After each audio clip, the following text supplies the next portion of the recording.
Hi! Welcome to the Short Gabili YouTube channel, and for today's tutorial, I will be teaching you on how to change touch duration on iPhone X. But first, kindly subscribe to this channel, don't forget to hit the subscribe button and the bell to notify you for the new updates.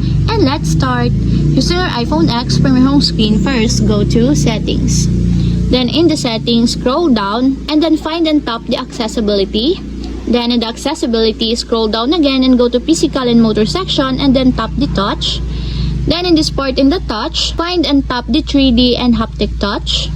Then in this part in the 3D and Haptic Touch, scroll down and go to Touch Duration section. As you will see, you can adjust here the touch durations that you want. For example, you want to make it slower, just tap the slow until there's a check mark on the side.